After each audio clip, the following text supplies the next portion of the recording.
My name is Jeff. I'm 27 years old and I live and work in Pittsburgh, Pennsylvania. On the outside, I look like a successful man with a steady job and a constant smile. But deep down, I am made of broken pieces from a childhood that never fully healed. I live with a sickness that I have to manage every day, making sure it doesn't resurface or get worse. When I was 6 years old, my family lived in a small house in the suburbs.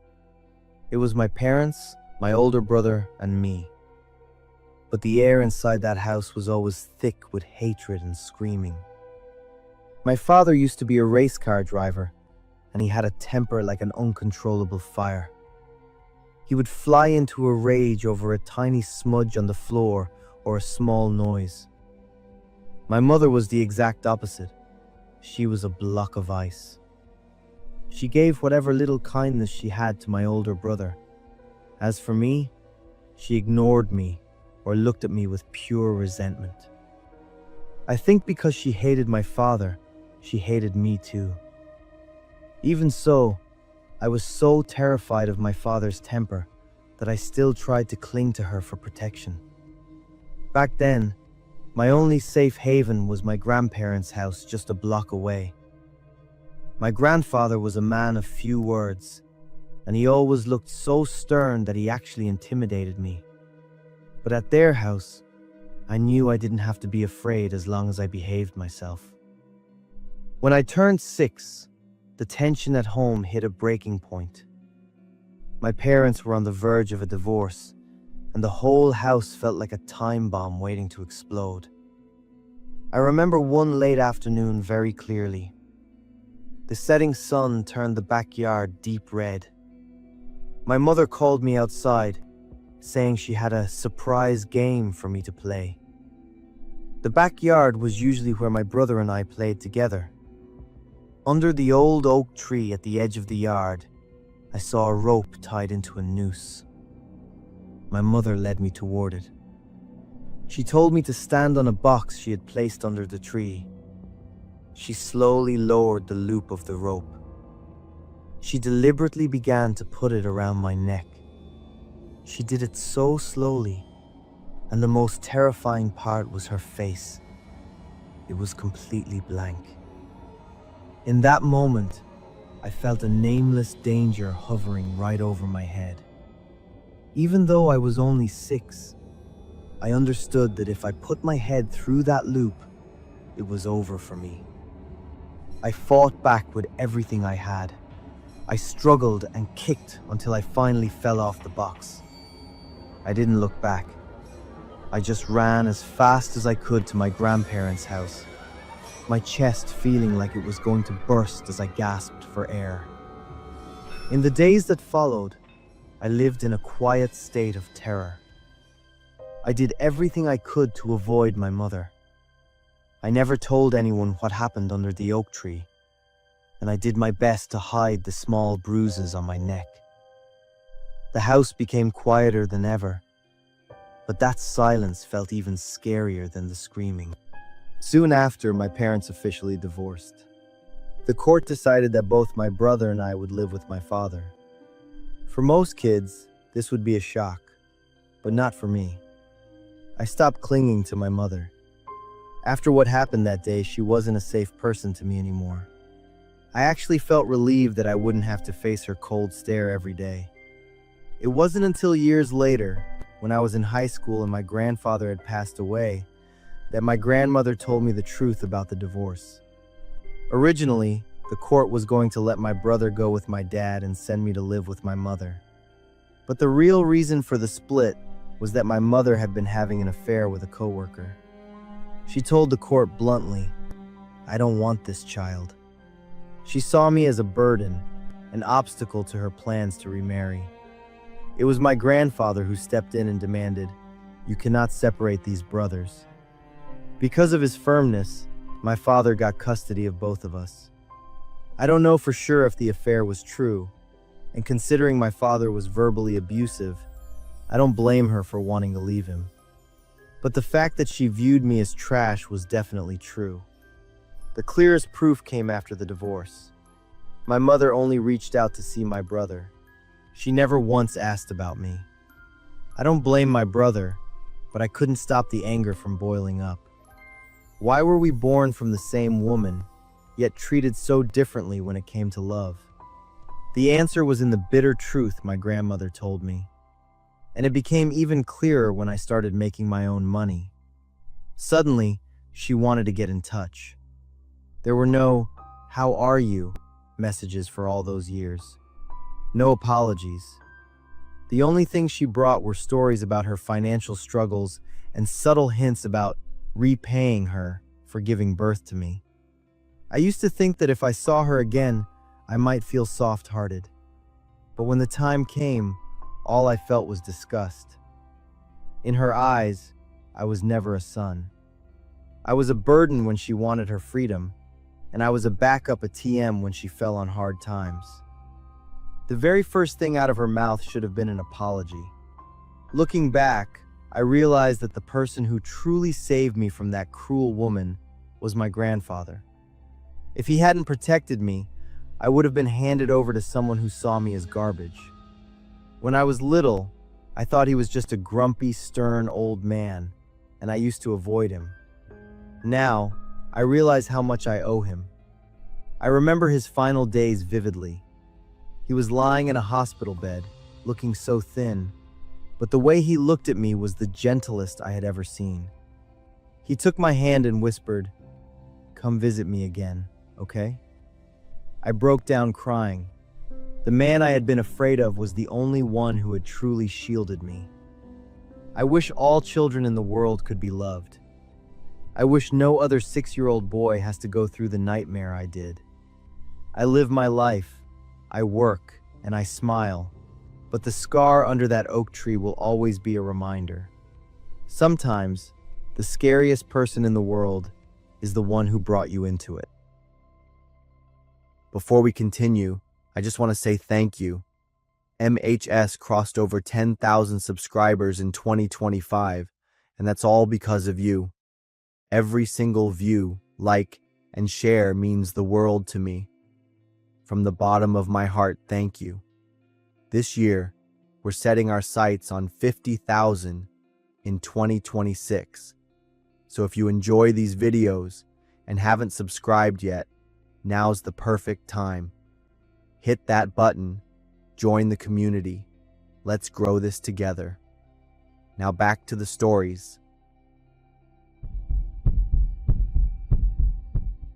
My name is Andrew.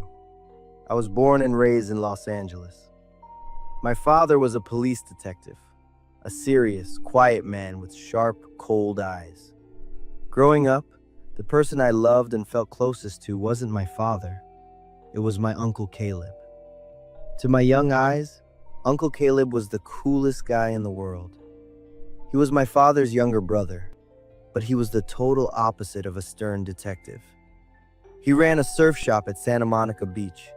He had shoulder-length hair, always wore sunglasses, and laughed loudly like life was just one big game. He lived in a small blue house by the ocean with his girlfriend, Lena.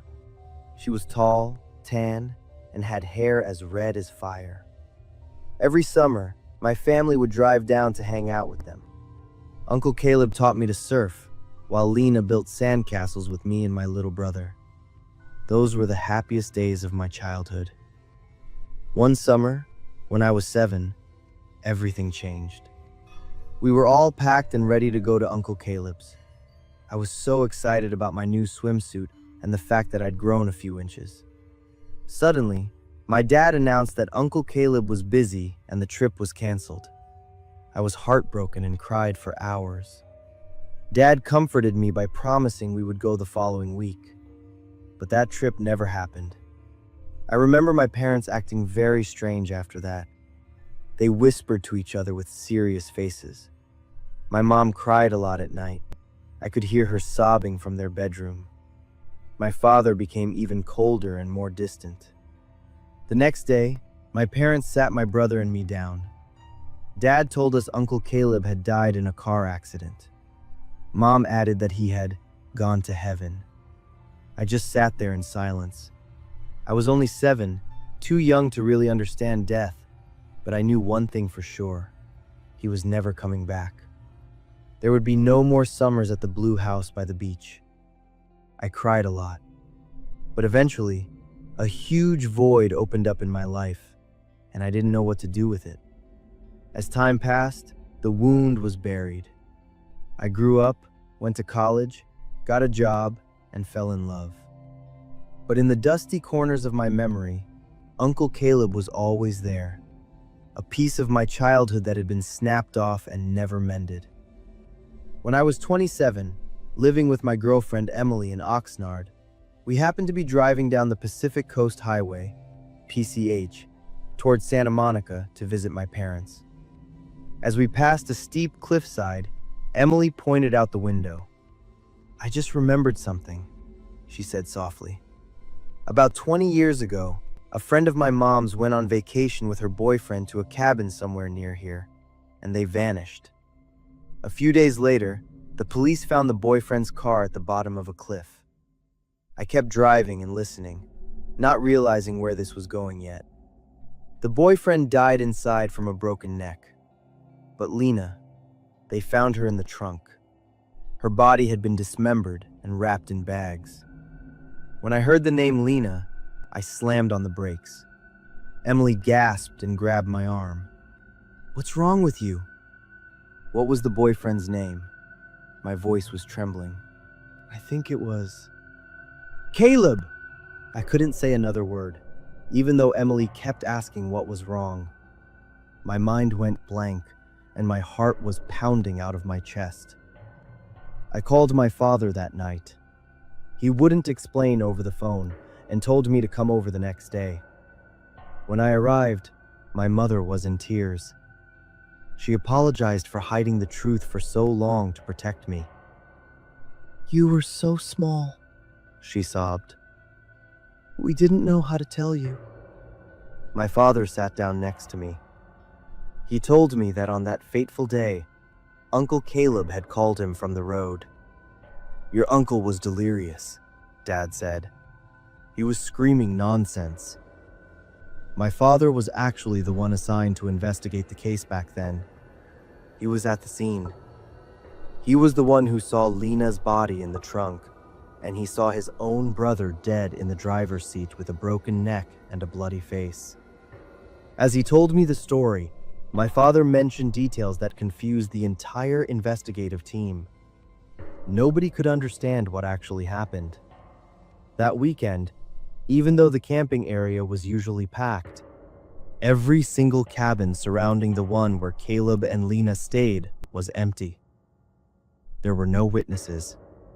No one heard a scream, and no one saw anything unusual. Just a few hours before that delirious phone call, a gas station attendant saw them acting completely normal. Caleb pumped gas while Lena bought a soda. They were laughing and kissing before getting back in the car. The attendant said they looked very happy. But in the 20 minutes that followed, Uncle Caleb murdered Lena, dismembered her, put her in the trunk, and then intentionally drove off a cliff without his seatbelt on. Caleb didn't do drugs, he didn't drink, and he had no history of mental illness. The toxicology report showed nothing in his system, my father said. He went silent for a long time, then looked me straight in the eyes. For the first time in my life, I saw my father cry. "Son, I've been a cop for over 30 years. I've investigated and analyzed so many criminals. But I will never, ever understand why my kind, gentle brother went insane and committed such a horrific crime. 20 years have passed, but that question still has no answer. What happened in those 20 short minutes? What did Uncle Caleb see or hear? What could turn a man that gentle into a brutal killer? My family will never know, and that will always be a dull, aching pain that never goes away."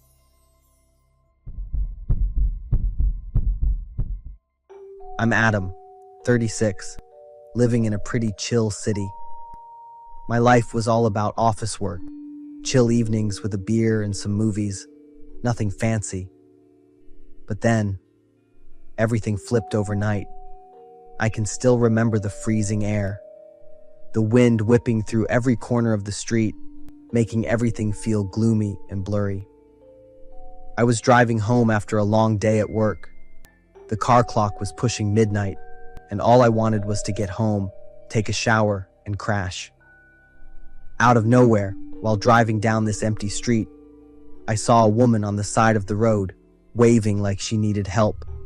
She was drenched from the rain. Her hands were freezing, like she'd been standing there for ages. I slowed down and pulled over. I felt bad for her. I couldn't just ignore a woman who obviously needed help. When the car stopped, she came over, struggling to walk in the rain, her eyes looking at me all sad. In the dim light from the sign, I could see her face better, maybe in her 30s. Her skin was pale, her eyes looked tired, and her long hair was all wet, sticking to her forehead, all wrinkled from the rain. She was wearing an old, thick coat, wrapped tightly around her skinny body, her hands still shaking as she pressed against the car window. I quickly opened the car door and rolled down the window a bit, telling her to hop in fast. She said thanks in a tired voice and sat in the passenger seat. She didn't answer any of my questions, just nodded a little, her eyes glued to the window the whole time. I asked for her address, but she just told me to keep going straight. After a bit, I stopped at a gas station to grab some gas and water, and before I left, I asked if she wanted a cup of tea or something warm. She kept staring out the window and didn't answer, like she was too tired to say anything. I finished pumping gas, grabbed a bottle of water, and even got a cup of hot cocoa, then turned around. But when I opened the car door and looked inside, she was gone. There was a small puddle of water on the seat, like she had just gotten up and left. At the time, I didn't think anything was too weird. I just thought the rain had stopped and she didn't need to keep riding with me. I got back in the car, started it up, and drove home. The next morning, I woke up feeling refreshed and wide awake. I grabbed the keys and headed to the garage to go to the store and grab food for the week. As soon as I sat in the driver's seat and bent down to buckle my seatbelt, my body suddenly felt all stiff and out of it. I slowly turned to look at the back seat, my heart racing, and a wave of fear hit me right away. At the spot where the woman had sat last night, there was no puddle of water as I thought, but a pool of dried blood. The dark red had started to dry and stick to the seat, making a creepy stain. I sat there, eyes wide, my mind racing. How could this be? I clearly remembered that nothing weird happened in the car last night. No strange noises, no odd behavior from her. I was so confused, not sure if she was hurt or not, but with how big the stain was, the wound had to be pretty bad. I went back inside and decided to have breakfast first. I mean, I did a good deed, and if the girl left without saying anything, that was on her. I decided I'd have breakfast first, then go clean the car. While I was eating breakfast, I turned on the TV, and then the sandwich got stuck in my throat when I heard the news. In breaking news, Marlene Nelson, the woman who has been missing for a month, was spotted for the first time last night. Highway camera footage shows what appears to be Marlene getting into a black Toyota Camry. Authorities are currently working to identify the owner of the vehicle as part of their ongoing investigation. I called the police right away, and they were at my house 15 minutes later. They asked about the woman from last night and wanted me to confirm if it was Marlene Nelson. I confirmed it was her. I could still clearly remember her face. The police said the highway security cam caught her getting into my car. After that, Marlene Nelson didn't show up on any of the cameras again, like she just vanished. My eyes went wide. I couldn't believe what was going on. After I told them about the blood in the car this morning, the police asked to search it. I agreed right away. No reason to hide anything. I hadn't done anything wrong.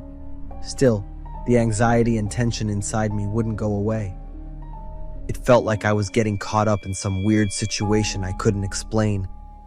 The police started taking blood samples from the passenger seat to test.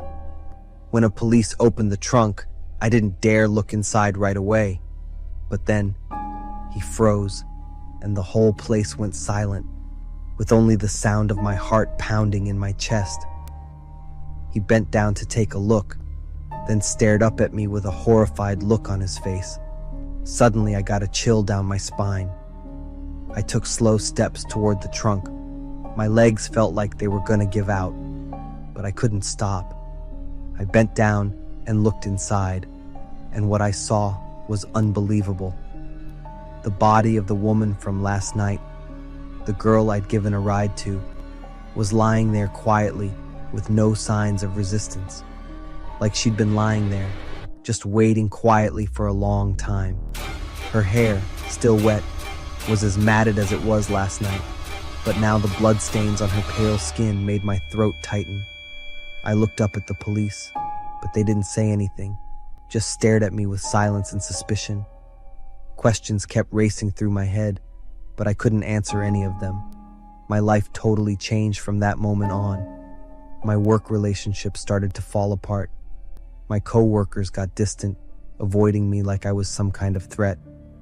I wasn't the Adam they knew anymore, just a suspect in some weird case. Outside of work, my personal relationships took a huge hit too. My friends slowly started pulling away from me. They didn't say anything, but I could feel the change in their eyes, in the way they talked to me. It was honestly a really painful feeling. And then, for the next week, I mostly worked with the police, answering questions and giving them all the info they needed. Each time, I felt like I was the one on trial, even though I didn't have anything to hide. The tension, exhaustion, and fear felt like this storm that just wouldn't let up, making it impossible for me to chill or feel any peace. Every day I woke up felt like a fight with myself, full of questions I couldn't answer. In the end, the police said I was innocent. The forensic team found a bunch of stimulants in Marlene's system, and her injuries were probably from her losing control. They didn't find any trace of me on her, or any signs of a fight or attack. Part of me felt relieved, but the rest of me still felt empty, like I couldn't shake the fear. I sold my car, moved to a whole new city where nobody knew me, and started over. I never thought being kind would end up turning my life upside down. I quit my security guard job 3 years ago, but the memory of that night still haunts me. Every time I see a no signal on a screen, my heart starts pounding. In 2019, I was working the night shift as a security guard at Walmart. After 2 years on the job, I knew every nook and cranny of that place. That night, I was sitting in the security room, drinking coffee and watching NBA on my phone. The clock had just struck 2 a.m. when a loud crash echoed from somewhere in the building. It sounded like someone had knocked over a whole shelf. I immediately switched to the CCTV screens. Images from many CCTV displayed on 6 screens, covering everything from the main entrance to the hallways, from the central lobby to each individual department. I checked each angle, zooming in on areas where something might have happened. Nothing. Everything was silent. I grabbed my flashlight and keys and started patrolling from the ground floor. I meticulously checked each department. After about an hour of patrolling, finding nothing unusual, I returned to the security room. Maybe it was just a stray cat knocking over a trash can outside. I sat down, intending to go back to my phone, when I suddenly noticed something strange on CCTV number 8, which covered the best electronics department on the second floor. A faint, bluish light, like the glow from a TV screen. I zoomed in on that CCTV. Yes, there was definitely something glowing inside the store, but how could that be? I had just checked that store, and everything was off. I quickly grabbed my flashlight and keys to head back to the second floor. The second floor hallway was darker than the ground floor, with only a few emergency lights illuminating it. As I approached Best Electronics, I clearly saw the blue light from inside. I unlocked the door and stepped in. The scene inside stunned me. In the middle of the store, in front of a flat-screen TV, stood two people, an elderly man and an elderly woman. They stood close together, staring intently at the screen. "Excuse me, what are you two doing here?" I said loudly. The woman turned to look at me. Her face was wrinkled, and she offered a gentle smile with calm eyes. "This is the only program that makes him happy." I looked over at the man. He was still staring straight at the screen, unmoving. My hand unconsciously tightened its grip on the flashlight. "How did you get in here?" "We closed at 11 p.m. "We just need to watch a little longer. He really likes this show," the woman said. A chill ran down my spine from the way she spoke. The man hadn't moved or said a word since I entered. I started to wonder if he was even alive. That thought made me want to run immediately. "I have to report this. You two need to come out with me." My voice was stiff, trying to hide the rising panic. "Just 5 more minutes. Please. I'll call the police if you don't cooperate." I pulled out my walkie-talkie, my hand trembling as I pressed the button to call the night supervisor. While calling, I didn't dare take my eyes off the two people. "Jake, I've got 2 intruders in Best Electronics on the second floor. Need backup and call the police." "Roger, keep them there. I'm calling the police now." When I hung up and turned back, the 2 people were gone. I stood frozen. I had only looked down at the walkie-talkie for a second to hang up. How could they disappear so quickly? I shined my flashlight around the entire store, my hands shaking uncontrollably. My breathing became rapid, as if there wasn't enough oxygen in my lungs. I shined my flashlight all over the store. No one. I checked the storage room in the back, the employee restroom, all empty. The TV was still on, displaying a blue screen. The police arrived. They searched the entire building, but found no one. There were no signs of forced entry at any of the entrances. All the doors were still locked, and the alarm system was functioning normally. "Are you sure you saw them?" the police officer asked me with skepticism. I understood immediately. He thought I was hallucinating. "Absolutely sure. They were standing right in front of that TV. They asked to review the CCTV footage." We sat in the security room, replaying the recording from 3 a.m. On the screen, I saw myself opening the door to Best Electronics and stepping inside. I stood in the store, shining my flashlight everywhere. And I was talking to thin air. I froze, feeling like I was going crazy. In the CCTV footage, the store was completely empty. It was just me standing alone, talking to the darkness. But I swear with a God that I saw those 2 people. I still vividly remember that woman's voice and her eyes. The police examined the CCTV footage until morning. On the screen, the TV was indeed on, emitting a blue light. But no one else was visible besides me. I worked for 3 more months, then quit. Not because I was afraid, but because I couldn't focus anymore. Every night on patrol, I would stop by Best Electronics. The TV was always off, the store always empty. But sometimes I still felt like someone was watching me from inside. 6 months later, I read that Best Electronics had closed down. The reason: low revenue and unexplained technical incidents. They said the electronic devices in the department would often turn on by themselves at night, especially the large flat-screen TV. That department is now a bakery, but I never dare go in. Some nights when I drive by, I still see the dim light from inside. It's as if the old couple is still standing there, watching their favorite show on a non-existent screen. Some memories, no matter how hard you try to bury them, still find a way to creep back on quiet nights. The story I'm about to tell happened 15 years ago at Jefferson High School, but even now, I can't sleep soundly when I hear a knock at the window at night. I'm David. In 2008, I was a high school senior from a tough background. I spent most of my after-school hours in the school's computer lab, because my family couldn't afford a computer of our own. And that's where I met Luke. Luke was my age but a year behind in school because he'd moved around so much. He always sat in the corner of the room, shoulders hunched. His messy brown hair hid his eyes behind thick glasses. His gray t-shirt was faded, his jeans had stains, and his white sneakers were yellowed. Luke's family had fallen apart the year before, after his parents had a loud fight right outside the school that everyone witnessed. After that, Luke became even shyer and more isolated. He spent hours in front of the computer screen, typing steadily, as if searching for a world where he could belong. I recognized that look because I'd been through it myself. The first year after my dad's accident, I also wore old clothes, always kept my head down to avoid eye contact, wishing I could be invisible. I was lucky that I still had a complete family. We got through that tough time together. Maybe that's why I felt empathy for Luke from the first time I met him. That day, just like any other, Luke and I were studying in the computer lab. A little while later, heavy footsteps dragged across the floor. Travis walked over, followed by Jake and Connor. They were a notorious trio known for being bullies.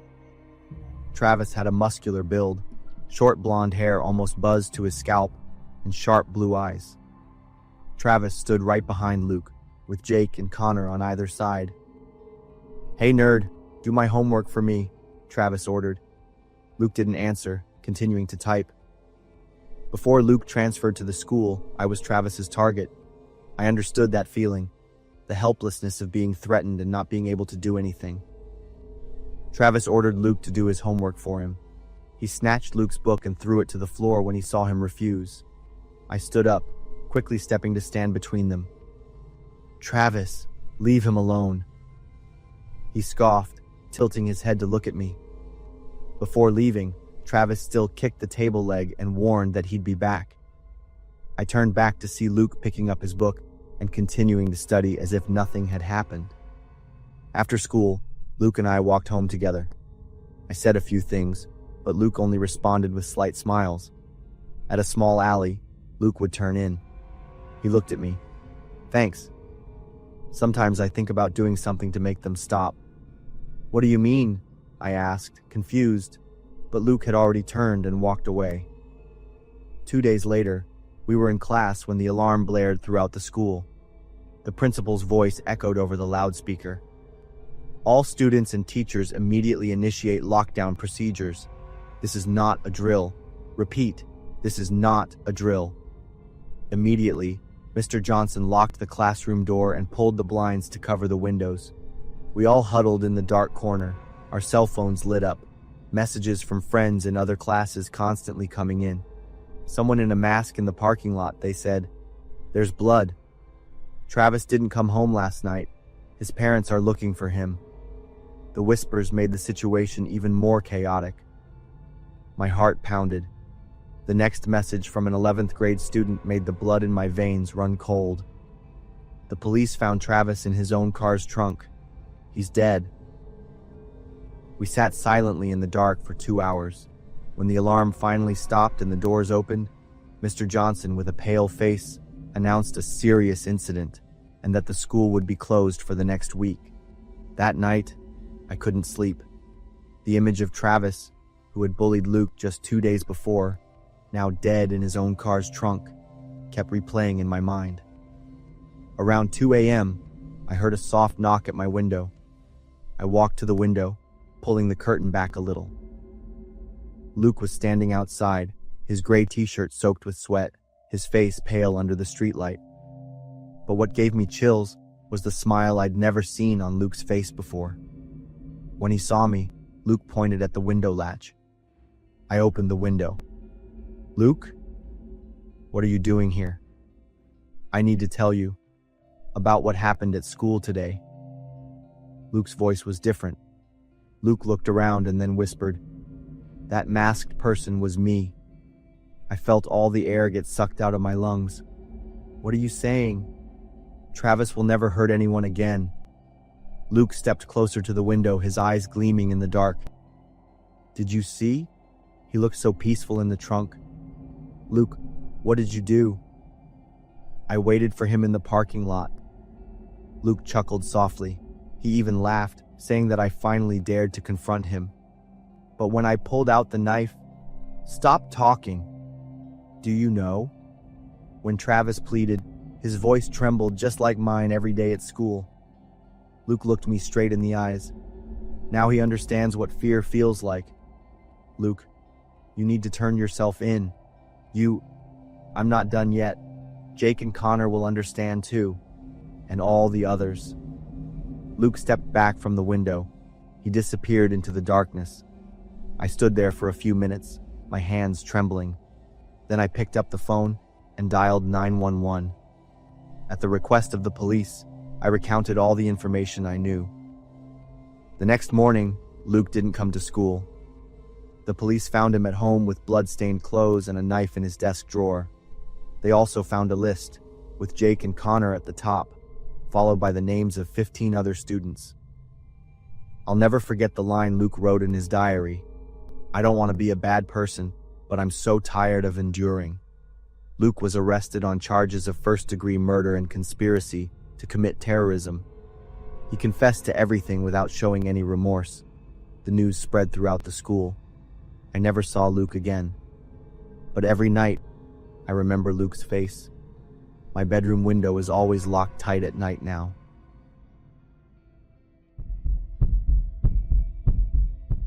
I'm 28 now, but I still remember a terrifying event that happened when I was 22 and in college.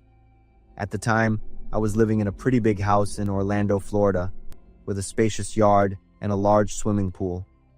I lived with my parents, and both of them owned their own businesses and often traveled for meetings and conferences. One week in late August, when both my mom and dad were out of town, I asked for their permission and was allowed to invite a limited number of friends over for a pool party in the backyard. I was excited and surprised that my parents trusted me enough to host a small party, but my mom emphasized the promise of no alcohol, no loud music, and everyone going home at a reasonable hour so as not to disturb the neighbors. I called my 6 closest friends and told them about the pool party. I limited each person to 1 guest. Everyone accepted almost immediately, happy to come, and asked if they should bring snacks and drinks. Remembering my parents' instructions, I ignored their conditions and allowed my friends to bring alcohol. That night, most of my friends arrived. They wore colorful swimsuits and brought a lot of alcohol. My friends took turns playing music. They all brought their girlfriends or boyfriends, who I all knew, making a total of 13 people, including me. We lit a bonfire and started drinking, laughing, chatting, and snacking. After we had enough energy and a little buzz to get us in the mood, everyone started getting into the pool. I sat by the fire, watching them splash around, have fun, and felt proud as the host. The party went on for almost 2 hours longer than the time my parents had given. It was almost 11 p.m., and most people were still in the pool, listening to music, getting snacks and more drinks. I went inside for a few minutes to get more alcohol when I heard a noise from the bushes on the side of the house. My house has a gate and security cameras all around, so security is pretty good, and I didn't pay much attention to the noise. I figured some of the couples were enjoying some private time. I went back to the backyard and stood by the pool, telling everyone it was almost time to end the party. That's when I realized that only 10 of the 12 guests were still in the pool, while the other 2 had disappeared. I went back inside, walked around, and heard laughter echoing from upstairs. In my drunk and tired state, I was too lazy to go upstairs and tell them it was time to go home. But before I could go back to the backyard to end the party, a horrifying scream suddenly ripped through the night air, coming from the pool. I rushed outside and was stunned by the sight. The water was stained red, and red streaks were spreading under the yellow light. My close friend was standing at the edge of the pool, his body trembling, yelling in a panic that his girlfriend was swimming when she was suddenly pulled underwater. She screamed and thrashed, and then blood started to spread everywhere. My other friends in the pool were swimming toward the edge in a panic, their faces pale with fear. And then, from the pool, a strange face suddenly surfaced. It was a man, probably in his late 20s, with long, wet hair. He was big, with several colorful tattoos on his muscular body. He jumped out of the pool, to the horror of everyone. Then, without a word, he ran straight through the backyard, across the lawn, and toward the front gate at an incredible speed. Some of my friends who were still sober quickly jumped out of the pool and tried to chase him, but by the time they got to the front gate, the stranger had vanished without a trace in the night. We all rushed to pull the injured girl out of the pool and take her inside. Blood was still flowing from the wound on her leg. It was a very deep and long cut on her calf. The couple from upstairs heard the screams and also rushed downstairs, their faces scared as they asked what was going on. My hands were shaking as I locked the door and called 911 for an ambulance. When the police and paramedics arrived a few minutes later, they quickly checked the injured girl's condition and carefully put her in the ambulance. My remaining friends left the house one by one in silence. They were still terrified by what they had just witnessed, and they all shook their heads in confusion, unable to believe what had happened. The police and I looked at the footage from the security camera system around the house. To my surprise, we discovered that the moment I heard the rustling in the bushes on the side of the house was when the stranger appeared. Somehow, he had found a way to get past my family's fence and security gate without triggering any alarms. On the screen, we saw him sneaking through the garden on the side of the house, then calmly walking into the backyard as if he were also an invited guest. Finally, he silently got into the pool. I was so irresponsible for having fun and being drunk that I didn't bother to check the surveillance system. I accidentally created an opportunity for a stranger to break into the house, and such a serious incident happened. I gave the footage to the police, but to this day, they have not been able to identify the intruder. And of course, when my parents came back, they found out what had happened. I received very strict punishments from them and was never allowed to host a party at home again.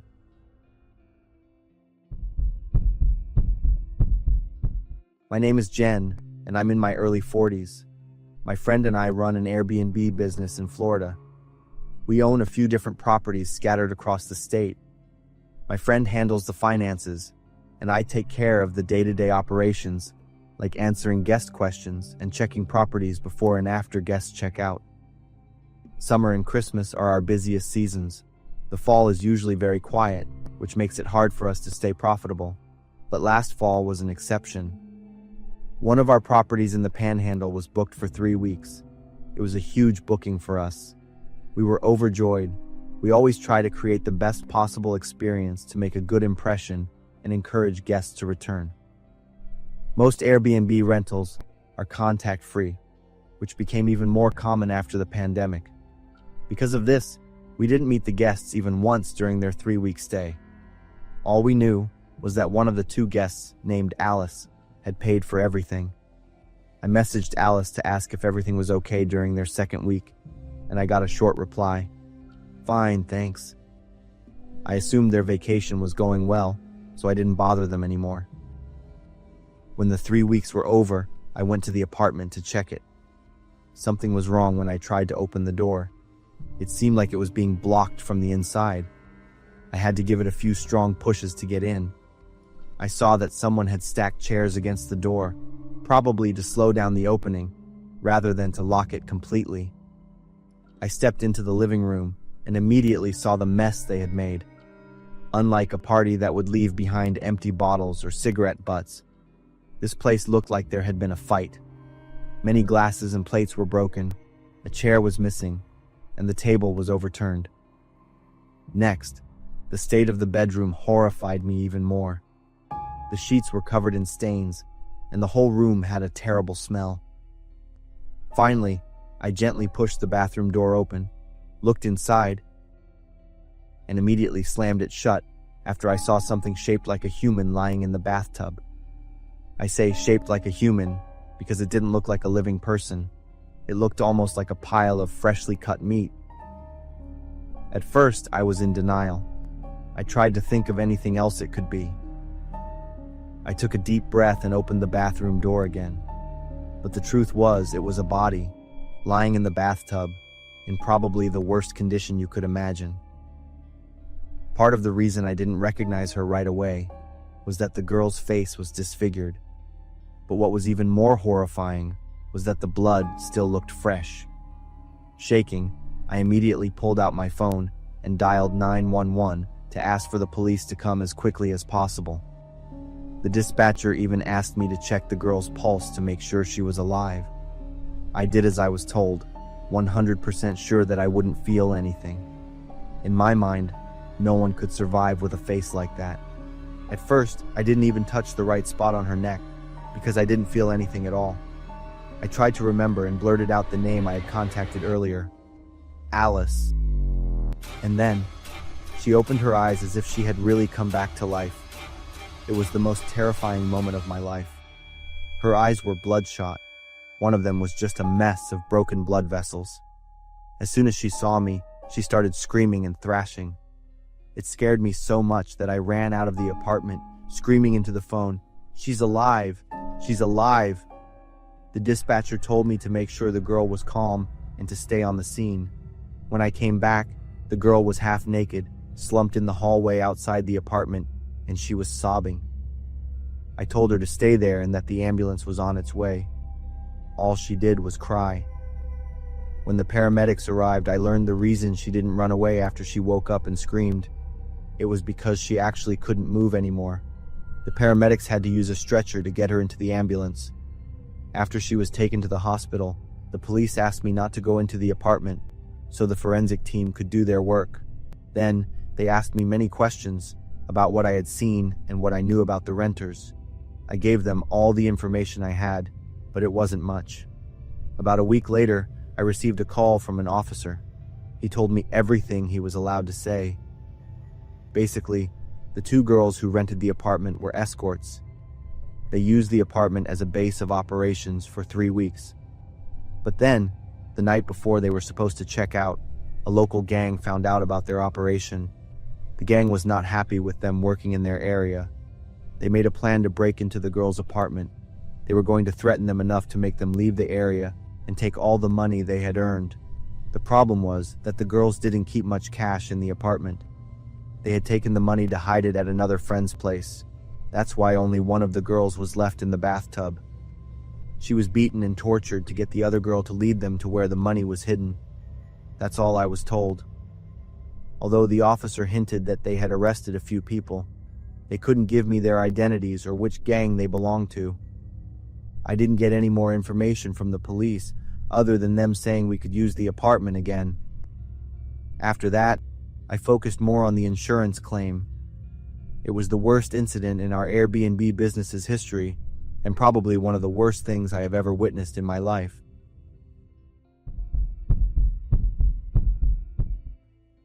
I've always loved the autumn days in Maine, when the air turns crisp, the leaves turn brilliant yellow, and the scent of my grandmother's apple pie fills the small kitchen. That week, my parents were on a business trip, so I was sent to stay with my grandmother. Her wooden house was nestled in the woods, cozy but full of mysterious corners. Grandma, with her neat gray hair tied up and kind eyes, was strict but full of love. She had certain rules, and one of them was to never go near the abandoned house a few hundred meters away. "That house is unsafe," she would say, but I heard it more like an invitation to explore. That afternoon, while Grandma was busy baking, I sneaked outside. The low fence was the only thing separating me from the secret on the other side. I climbed over it and followed the trail that led into the woods, the yellow leaves crunching under each step. The abandoned house appeared before me. The roof collapsed in one corner, the windows shattered, and a crooked wooden sign on the grass with the faded words, "No entry from years past." I tiptoed up the steps, the wooden door creaking when I pushed it open. Inside, everything was covered in dust and cobwebs. Faint light from gaps in the walls illuminated the decaying furniture. I stepped cautiously, the wooden floor creaking beneath me. A chill ran down my spine as I heard small footsteps echoing from somewhere. I stopped and listened. The noise ceased, leaving only the sound of my heart pounding in my chest. A trail of muddy footprints on the floor led to the basement door, slightly ajar. I couldn't resist my curiosity. I pushed the door open and saw a wooden staircase leading down into the darkness. Taking the small flashlight I always carried in my pocket, I descended step by step. The smell of mold was overpowering, mixed with the nauseating stench of decay. Under the beam of the flashlight, I saw old wooden boxes piled with dust. The cold, silent space seemed to swallow every sound. The basement door slammed shut behind me, the dry thud echoing, freezing my whole body. My heart raced, its thumping reverberating in the tight, cold space. I stood frozen for a few seconds before rushing up the stairs, my trembling hand gripping the rotting handrail, the rough wood scraping against my skin. "Open the door!" I shouted, my voice bouncing back in the pitch blackness. I pounded on the door, each strike sounding hollow, almost mocking me. Fear began to spread. I clawed at the door, my nails breaking slightly from the force. "Please, please," I choked out, but only the echo of my own voice responded. When I could no longer muster the strength to pound, I slowly sank down onto the stairs. I curled up, hugging my chest.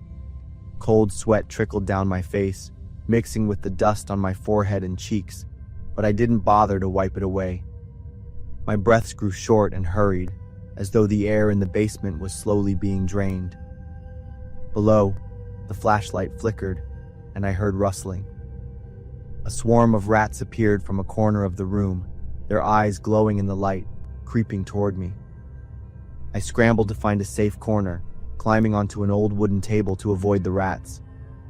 The cold wood of the table felt like ice against me, and I sat there, curled up, trying to hold back my sobs. In that cold, dark silence, it felt like time had stopped. I thought of my grandmother, of the warm kitchen and the scent of apple pie. I wished I had never stepped into that abandoned house, had never ignored my grandmother's warning. But now, everything was just fear and enveloping darkness. The next morning, I heard a call from above. "Billy, where are you?" Her voice made me burst into tears. Grandma opened the basement door, light from above spilling down.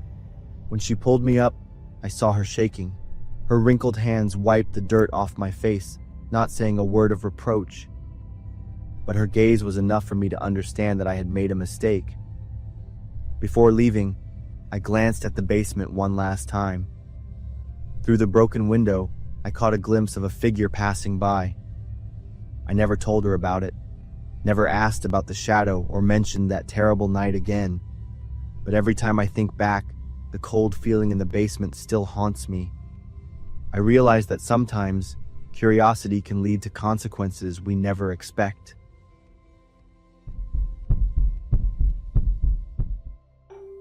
I'm Philip, 35, an office guy living in a small apartment out in the suburbs. On weekends, I usually hit up the YMCA to blow off some steam, but I didn't see it coming. Everything changed for good in just one morning. That day, the gym was way quieter than usual, probably because of the crappy weather. The weirdly cold air hung over the place that's normally packed. I wrapped up my workout around 9 a.m. As soon as I walked into the locker room, I knew something was off. My locker door was wide open, and my stuff was scattered all over the floor. I rushed over to check my valuables, my wallet, and my car keys. Still trying to process what just happened, I suddenly heard quick footsteps echoing through the hallway. I turned around and locked eyes with some random guy. He ducked his head, shoulders all hunched up, like he was trying hard not to meet my gaze. His hands were shaking as he shoved something into his pocket, then bolted through the door to the parking lot. The sky was all gloomy and gray as I ran outside after him to the parking lot. My mind was a mess, questions spinning like crazy. Who was that guy? Did he swipe my car keys? And why? I was too late. The car zoomed past me, window cracked open just enough for him to yell out, "Please! I need this car! They're after me!" He floored it, and the engine roared as he sped off, leaving me flat on the ground, completely stunned. I just sat there, watching my car vanish, this hollow feeling settling in my chest. That panicked look in his eyes gave me chills. What could be so terrifying that he had to do this? After a few minutes, I snapped out of it, scrambled back to the locker, and thank God my phone was still there. I quickly called the police and filled them in on everything. A few days later, they let me know they found my car out in some deserted suburb. They said the inside was trashed, but luckily, nothing important was missing. I let out a big sigh of relief, but they had to keep the car a bit longer for more investigation since it was tied to the theft and some kind of fight. About 2 weeks later, I finally got my car back, and that's when the real nightmare kicked off. Weird stuff started happening. On my way to work, I kept spotting people dressed in black, staring at me in a creepy way. I kept telling myself I was just being paranoid, but when I got home, everything clicked. The furniture was all messed up. There were dirt stains running from the front door all the way to the living room. Someone had definitely broken in. I called the police right away. They found a tiny camera hidden behind the TV in the living room. My stomach dropped the second I saw them pull it out. Just knowing someone had been secretly watching my life shook me up. Fear quickly turned into full-on panic. I threw together a bag with just the essentials and booked it to a hotel for a few days before moving into a new apartment. But even in a new place, I couldn't shake that uneasy feeling. Every time I went out, I couldn't shake the feeling that someone was watching me. Those figures in black kept showing up, sometimes on the train, sometimes just standing on a street corner.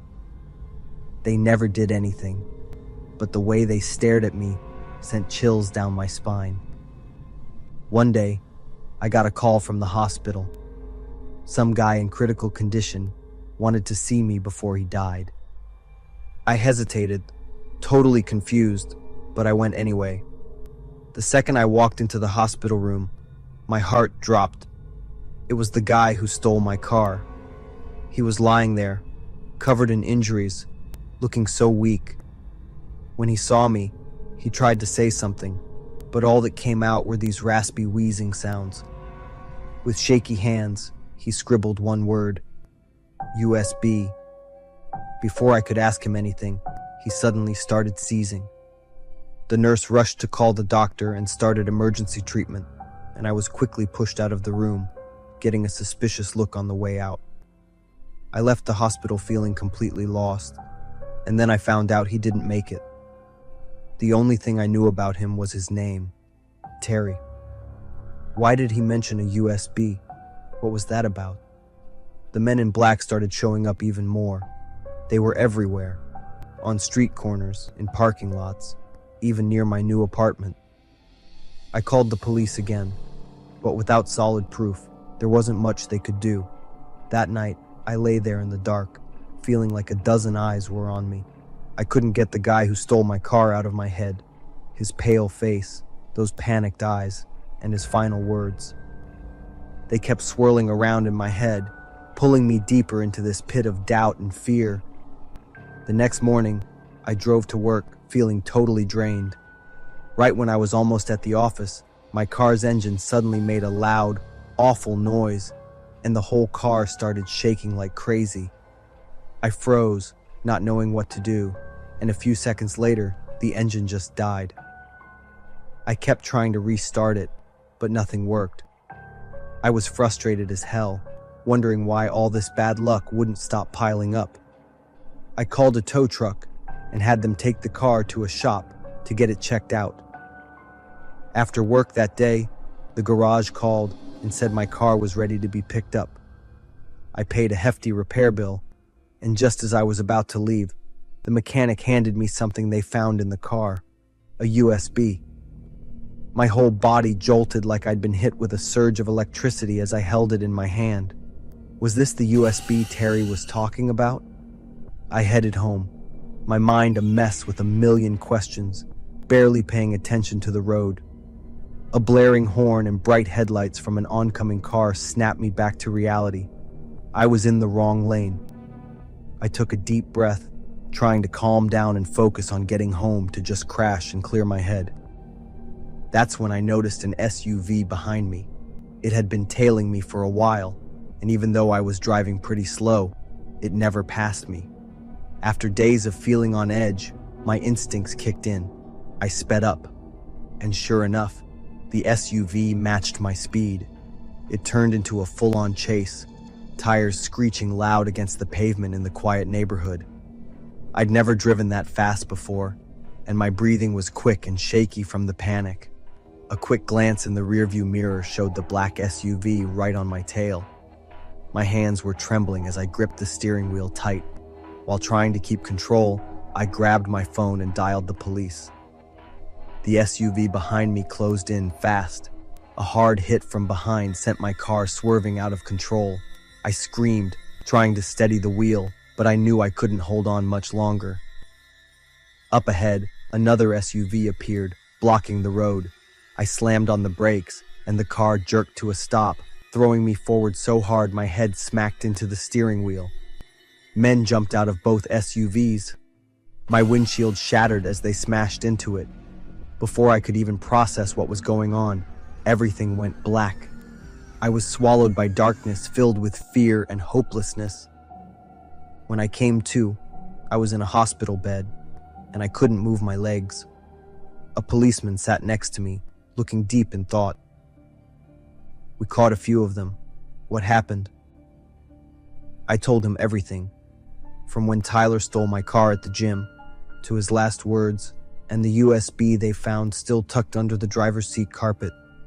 That USB had information on a huge drug and human trafficking ring, along with a list of powerful people involved. That night, there were massive arrests. Politicians, businessmen, you name it. Their names were all over the news. A week later, I found out more about the guy who stole my car. He used to work for that organization, but after seeing his own cousin being sold, like some piece of property, he risked everything to steal the documents and escape. He gave up his life to reveal the truth. As for me, my legs were badly injured, and now I have to use crutches to get around. The doctor said my chances of fully recovering were slim, but if I stuck with the treatment, there was still hope I could walk again. After everything that happened, I moved to a small town and entered the police witness protection program.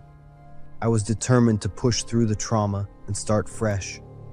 But every now and then, I still ask myself, did they really wipe out the whole organization, or are there still shadows lurking out there?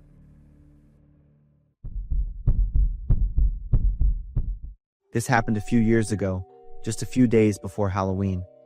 I had just gotten off work and was looking forward to the long weekend. I planned to stay up late and have a chill night. On the way home, I grabbed some fast food and then settled onto the sofa to eat and watch Netflix. About 30 minutes into my show, I paused it to throw away the leftovers. When I walked into the kitchen and tossed the trash, I happened to glance out the back window and saw a man standing in my backyard. This was really weird because my yard is small but completely fenced in, so it wasn't like he just wandered in by accident from a shortcut. I flipped on the porch light and slid open the glass door. "Hey, what are you doing out here?" I yelled at him. Under the light, I could see his face more clearly. He was a young guy, probably in his early 20s, with these tired, almost frightening eyes. He didn't answer me, so I called out again. "You need to leave right now. This is my backyard." He just glanced at me and then casually walked toward the gate. I watched to make sure he was gone. After he disappeared, I was still confused about what had just happened. It was so bizarre. I even went out into the backyard and stood where he had been, looking up at my house to see if anything had caught his eye, but there was nothing. I went back inside and tried to shake it off. I didn't know what else to do. I poured myself a glass of water, got back on the couch, and continued my show. I finished that episode and had just started the next one.